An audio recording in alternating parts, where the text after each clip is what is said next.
Rule number 16. Change what you can change, let go of the rest. Time is short. This is another of those facts you can escape. It's a given. If time is short, then it makes sense not to go wasting any of it, not a single lovely drops of it. It's my observation that the successful people in this life are the ones who wring every last ounce of satisfaction and energy out of life. They do what by practicing this simple rule. They pay attention to what in their life they have some control over, and they simply, economically, time wise, let go of the rest. If someone asks you directly for help, then that's something you can do or not as you choose. If the whole world asks you for help, then there is a very little you can do. Beating yourself up over it is counterproductive and such a waste of time. Now, I am not saying to stop caring about things or to walk away from those in need. In fact, quite the opposite in many ways. But there are areas in which you can make a personal difference, and other areas where you will never even make a dent. If you waste time struggling to change stuff that is obviously never going to be changed, then life will whisk past and you will miss it. If, on the other hand, you dedicate yourself personally to things you can change, areas where you can make a difference, then life becomes richer and more fulfilled.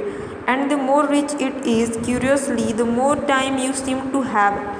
Obviously, if lots of us get together, we can change pretty well anything, but this is a rule for you. These are your personal set, and thus this is about what you can change. If you have the ear of a president or prime minister, you might be able to shape policy that affects the entire nation. If you have the ear of the Pope, you might have a hand in shaping the next papal bull. If you have the ear of a general, you might avert a war. If you have a ear of an editor, you might get your name in print.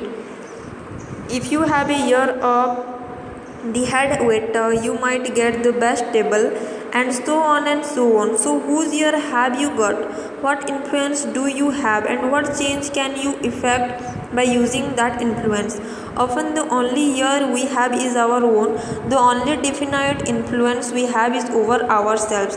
The only thing we can really change is exactly that, ourselves. Wonderful.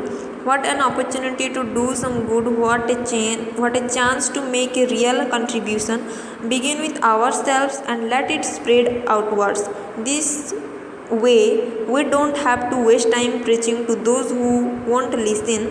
We don't have to waste effort or energy or resources on things over which we have no control and no certainty of any success. By changing ourselves, though, we can be assured of a result. Dedicate yourself personally to things you can change, areas where you can make a difference.